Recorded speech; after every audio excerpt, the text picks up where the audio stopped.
பத்திரிகை தொலைக்காட்சி நண்பர்களுக்கு வணக்கம். இங்கே ஒரு மாதிரி பூம் ஆகிட்டே இருக்குது மைக்கு. பேசுகிறதுலாம் ஒழுங்காக கேட்குதா உங்களுக்கு? ஓகே, நன்றி.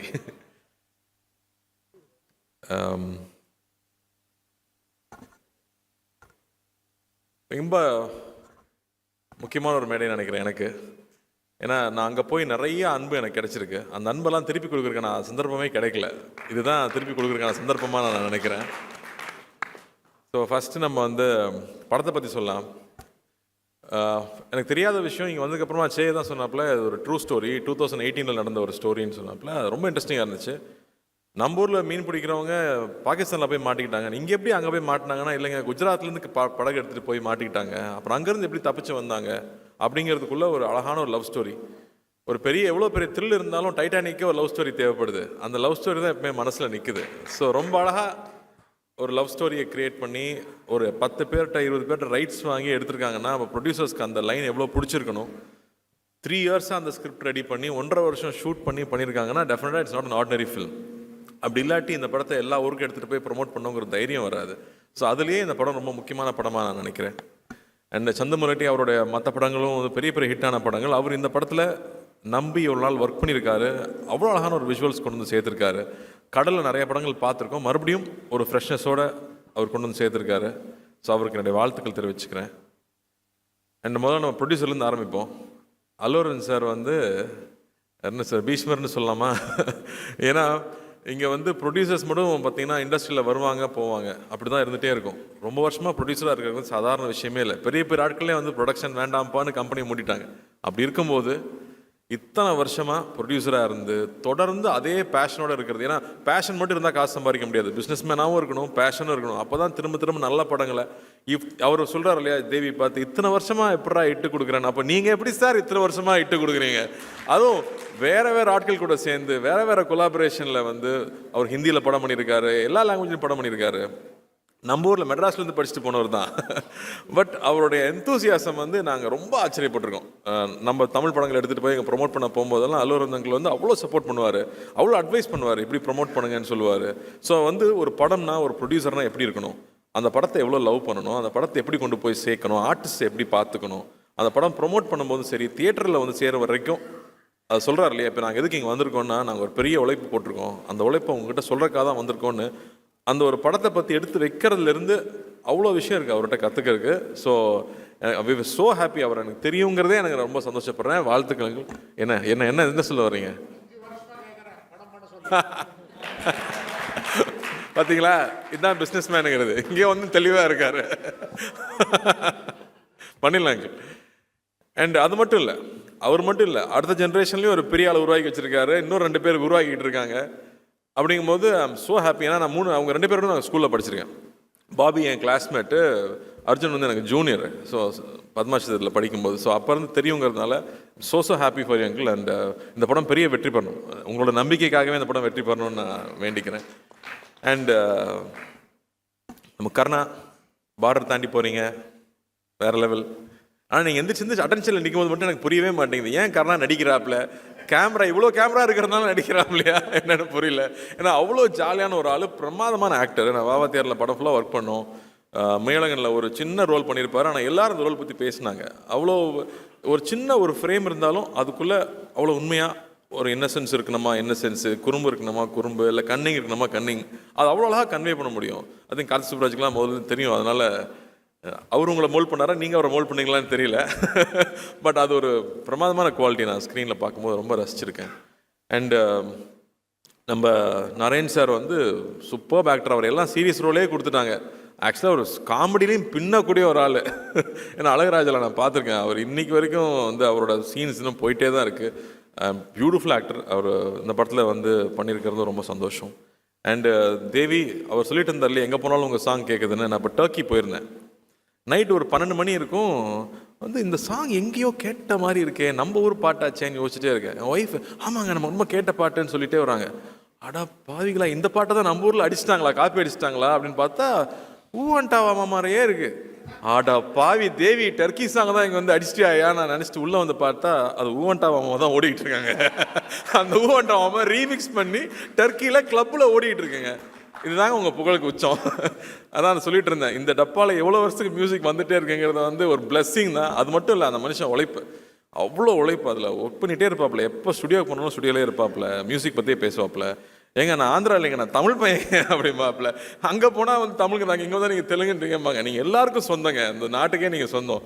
அந்த எனர்ஜியை விடாமல் எப்பவுமே இருக்கிறது. We love you Devi, really love you. நான் ஸ்கூல்லேருந்து பார்த்துருக்கேன். இப்போ தான் வெங்கட்பிரபுட சொல்லிருந்தேன், நான் ஸ்கூல் கல்ச்சரல்ஸ்லேருந்து பார்க்குறேன், இந்த ஆள் இப்படியே இருக்காங்க அப்படின்னு. ஸோ வாழ்த்துக்கள், ரொம்ப ரொம்ப சந்தோஷம். அந்த பாட்டு எப்போவுமே உங்கள் பாட்டு வரும்போது பியூட்டிஃபுல்லாக இருக்கும். லவ் ஃபில்ம்னா சொல்லவே வேண்டாம், எல்லா மியூசிக் டேரக்டர்ஸ்க்கும் லவ் ஃபில்ம் கிடைச்சா போதும், பின்னி எடுத்துருவாங்க. ஸோ வாழ்த்துக்கள். And Sai, you're very very special, Sai.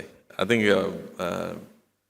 the way you pour life into every role that you pick up, ஒவ்வொரு ரோலில் அது வந்து ஒரு பையனை காதலிக்கிறதுனா அப்படியே கொட்டி தீத்துறது அந்த லவ்வை. அதனாலே பசங்களாம் பைத்தியம் முடிச்சு அலையிறானுங்க. டான்ஸ் சொல்லவே வேண்டாம். அண்ட் ஒரு பெயினாக இருக்கலாம், தன்னோட வயசுக்கு மீறின ஒரு அனுபவமாக இருக்கலாம். I don't know how you understand. நான் படம் பார்த்து உங்ககிட்ட பேசினேன் அமரனில் கூட. The way you give life to ஒரு மலர் டீச்சராக வந்தாலும் சரி, இல்லை இந்துவாக வந்தாலும் சரி, you definitely give so much to the film. So thank you for doing that, and it makes it so beautiful. ஸ்க்ரீனில் பார்க்கும்போது அந்த எக்ஸ்பீரியன்ஸ் ஆகட்டும், ஒரு ஒரு ஆர்மி ஆஃபீஸரோட ஒய்ஃபோட சாக்ரிஃபைஸ் என்னன்னு நமக்கு தெரியாது. ஐ think you brought it on screen. அதான் அவங்களுடைய உண்மையான சாக்ரிஃபைஸ் என்ன, அவங்களோட பெயின் என்னன்னு யாருமே புரிஞ்சிக்கவே முடியாது. அதை நீங்கள் அவ்வளோ அழகாக கொண்டு வந்தீங்க. So happy for you, and we love you Sai. And say, நான் என்ன சொல்கிறது, உங்கள் தாத்தாலேருந்து நமக்கு தெரியும். ஆக்சுவலி நாகேஸ்வர ராவ் சாருக்கு வந்து இங்கே ஒரு ஃபங்க்ஷன் நடத்தும் போது, நீங்கள் நாகேஸ்வர ராவ் மறந்துருப்பீங்க, ஆனால் தேவதாஸை மறந்துருக்க மாட்டீங்கன்னு சொன்னார். ஸோ நமக்கு தேவதாஸ்னால் ஃபஸ்ட்டு லவர் பாயாக அவர் இருந்திருக்காரு. அதுக்கப்புறம் நாக் சார் நம்ம சொல்ல வேணாம். நாகார்ஜுன சார் வந்து ஒரு கல்ட் ஸ்டேட்டஸ் இருக்குது அவருக்கு. இதயத்தை திருடாது பண்ணதுக்கப்புறமா அதே மாதிரி ட்ரெஸ் பண்ணிக்கிறது, அதே மாதிரி ஓடுறது. ஆனால் அந்த ஸ்டைல் நமக்கு வராது, அந்த மாதிரி நமக்கு வந்து சாமிங்காக பேச தெரியாது. நான் நாகார்ஜுன சார் கூட ஒர்க் பண்ணேன் தெலுங்குல போய். அவங்க ஸ்டுடியோவில் தான் ஷூட்டிங் நடந்துச்சு. அது எப்படி சொல்கிறது, நம்ம அங்கே போனதுலேருந்து அப்படி ஒரு அரவணைப்புன்னு சொல்லுவோம் இல்லையா. ஒவ்வொரு விஷயமும் பார்த்து பார்த்து கார்த்தி ஹாப்பியாக இருக்கான், அவனுக்கு என்ன வேணும், அவன் சைக்கிள் ஓட்டிக்கிட்டு இருக்கான். நான் டெய்லி சைக்கிள் ஓட்டுவேன் லஞ்ச் பிரேக் இருக்கும்போது. அப்போ நிறைய ஸ்பீட் பிரேக்கர் இருக்கும், நிறைய ஸ்பீட் பிரேக்கர் இருக்குமே, எப்படி ஓட்டுறான் அப்படின்னு தெரியலன்னு யோசிச்சிருக்காரு போல இருக்கு. அடுத்த நாள் நான் போகிறேன், ஸ்பீட் பிரேக்கர் நடுவில் ஃபுல்லாக உடச்சி வச்சிருக்காங்க, சைக்கிள் ஓட்டுற ஈஸியாக இருக்கணுங்கிறக்காக. நான் வந்து சொன்னேன், என்னங்க எல்லாம் உடச்சி வச்சிருக்கேன் கேட்டால், இல்லை நாக் சார் தான் உடச்சி சொன்னார், ஏன்னா நீங்கள் சைக்கிள் ஓட்டும் போது பம்ப் ஆகிட்டே இருக்குன்னு சொல்லிட்டு உங்களுக்காக பண்ணி வச்சிருக்காருன்னு சொன்னார். அது எப்போ அவர் நோட்டீஸ் பண்ணார், எப்படி பார்த்துக்கிறாரு அவர். அங்கே கிங்குன்னு சொல்லுவாங்க, அந்த மாதிரி வந்து எதுவுமே தன்னை அஃபெக்ட் பண்ண விடாமல் எல்லார் மேலேயும் அன்பாக இருக்கிறது, அன்பை பொழியறதுன்னு சொல்லுவாங்க இல்லையா. எனக்கு வந்து அவரோட நான் ஒர்க் பண்ணி 10 வருஷம் ஆக போகுதுன்னு நினைக்கிறேன். நான் இன்னைக்கு வரைக்கும் நான் அடுத்த படம் என்ன படம் பண்ணுறேன்னு அவருக்கு தெரியும். அந்த படத்தை நான் பார்க்கணுன்னு சொல்லுவார், பிடிச்சா உடனே ட்வீட் பண்ணுவார். நான் கேட்கவே தேவையில்லை, அவ்வளோ அன்பு கொடுத்துருக்காரு. நான் எனக்கு எவ்வளோ என்ன கொடுத்தாலும் பத்தாது சே, நான் எவ்வளோ அன்பு கொடுத்தாலும் பத்தாது. அண்டு சே வந்து நான் எப்படி சொல்கிறது, நான் ஃபஸ்ட்டு படம் பார்க்கும்போது ஒரு ஷையாக ரொம்ப வெக்கப்பட்டு ஒரு பையன் பின்னாடி இருந்து தள்ளி நடிக்க வைக்கிறாங்க போல இருக்கு அப்படின்னு தோன்ற அளவுக்கு அவ்வளோ வெக்கமாகவே இருப்பாப்புல. ஆனால் அவ்வளோ இன்னசென்ஸ் இருக்கும். அந்த இன்னசென்ஸ் தான் பொண்ணுங்களுக்கு பிடிச்சி போயிருது. தாத்தாவையும் பொண்ணுங்களுக்கு பிடிச்சது, அப்பாவையும் பொண்ணுங்களுக்கு பிடிச்சது, உங்களையும் பொண்ணுங்களுக்கு பிடிக்குது. அவ்வளோ அழகான ஒரு இன்னசென்ஸ் எப்பவுமே இருக்கும். அண்டு கொஞ்சம் கொஞ்சமாக நான் பார்க்கும்போது ஃபிசிக் மாத்திராப்பில். நான் சேயை பற்றி சொல்லணும்னு நினச்சப்போ எனக்கு வந்து அந்த ஷாஷங்க் ரெடெம்ப்ஷன் ஆண்டி டூஃப்ரேன் ஞாபகம் வந்துச்சு. அதில் இன்ட்ரடியூஸ் பண்ணும்போது அவனை சுற்றி ஒரு பபிள் இருக்க மாதிரி இருக்குது, எதுவுமே அவனை அஃபெக்ட் பண்ண விடுறதில்ல, அவன் பாட்டுக்கு அவனோட ஜோனில் போயிட்டே இருக்கான். அந்த மாதிரி சே வந்து தன்னை சுற்றி இருக்கிற எந்த விஷயம் தன்னை அஃபெக்ட் பண்ண விடாமல் he keeps working very hard. Venkat Prabhu director எல்லாருமே சொல்கிறாங்க இல்லையா, he works very hard on his craft, continuously putting that effort, continuously growing. That's the best sign, Jay. I think the best sign all we can do for ourselves is constantly keep growing. and அந்த improvement பார்த்துட்டே இருக்குது. இந்த படத்தில் முக்கியமாக நான் மஜ்லி எனக்கு ரொம்ப பிடிக்கும். மனம்ல வந்து தாத்தா கூட நடிக்கிறது சாதாரண விஷயம் இல்லை, அப்பா கூட நடிக்கிறது சாதாரண விஷயம் இல்லை, அதுக்குள்ளே ஸ்கோர் பண்ணுறது அவ்வளோ ஈஸி கிடையாது. ஸோ திட்ஸ் வே இந்த படம் வேற ஒரு transformation. I think you taken bold step. வேறு மாதிரி ஒரு ஸ்கிரிப்ட் செலக்ட் பண்ணி ஒரு 1.5 வருஷம் அதில் ஒர்க் பண்ணியிருக்கீங்க. டெஃபினட்டாக உழைப்பு வீண் போகிறதே கிடையாது. அந்த இட் ஆல்வேஸ் கிவ்ஸ் இட் பேக்னு சொல்லுவாங்களே, அந்த மாதிரி இந்த படம் நிச்சயமாக it will make that impact. And I'm sure இங்கேயும் தமிழ்லையும் இந்த படம் பெரிய வெற்றி பெறும் நம்புறேன். விவேகா சார் வந்து அவர் விடவே மாட்டார். எனக்கு ரீசெண்டாக பெரிய ஹிட் சாங்னா அவர் கொடுத்த சாங் தான் சுல்தான் இல்லை. ஸோ அந்த மாதிரி அவரோட சாங்ஸ் இருக்குது, தேவியோட மியூசிக் இருக்குது. அண்ட் யுவர் பேரிங் அந்த love story and the new idea of ஒரு உண்மை கதை அப்படிங்கிறது இன்றைக்கி ரொம்ப எல்லாருமே ரிலேட் பண்ணிக்கிறாங்க. நம்ம ஊரில் நடந்துச்சாமே, இப்படி நடந்துச்சாமே அப்படிங்கிறது எல்லாரும் ரிலேட் பண்ணிக்கூடிய விஷயமா இருக்கும். So there are so many tick marks and positives for this film to become very big hit. So I am wishing and praying this film becomes a big hit. எங்கள் 2 பேர் விட முடியுமா, எங்கள் ஊருக்கு நம்ம ஊர் ஆளுங்க விட முடியுமா? வெங்கட் பிரபு சார் வந்து பொன்னியின் செல்வன் வந்தப்போ அதிகமாக எல்லாரும் சொன்னது, என்னங்க கார்த்தி ப்ளே பாயாக பண்ணியிருக்காங்க, ஏங்க பிரியாணிலே பண்ண வச்சுட்டாருங்க வெங்கட் பிரபு, ரெண்டாவது தாங்க இதில் பார்க்குறோன்னு சொன்னாங்க எல்லாரும். So thank you for giving a new colour to Meena. And of course நம்ம ஒர்க் பண்ணணும், நம்ம சீக்கிரமாக நீங்கள் நல்ல கதையாக பிடிச்சிட்டு வாங்க. நீங்கள் சொன்னீங்க கன்வின்ஸ் பண்ணுறது இவனை கஷ்டம் தான், பட் பண்ணிவிடுவோம். And Karthik, we looking forward to Retro. சூப்பராக இருக்குது ப்ரோமோஸ், அண்ணாவோட லுக்கும் சரி, ஃப்ரேம்ஸ் ஆஃப் ஃபென்டாஸ்டிக்காக இருக்குது. We looking forward to that film. So hoping a big success with that film. And பத்திரிகை தொலைக்காட்சி நண்பர்கள் நிச்சயமாக அந்த படத்தை பெருசாக சப்போர்ட் பண்ணணும்னு நான் கேட்டுக்கிறேன்.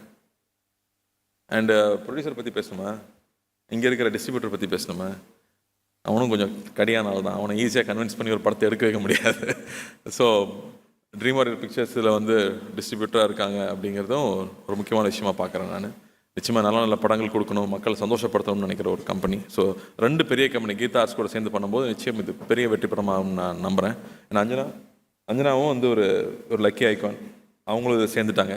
அந்த வகையில் இந்த படம் பெரிய வெற்றி பெறணும் நான் ஆண்டவனை வேண்டிக்கிறேன். இங்கே வந்ததில் எனக்கு ரொம்ப ரொம்ப ரொம்ப சந்தோஷம்.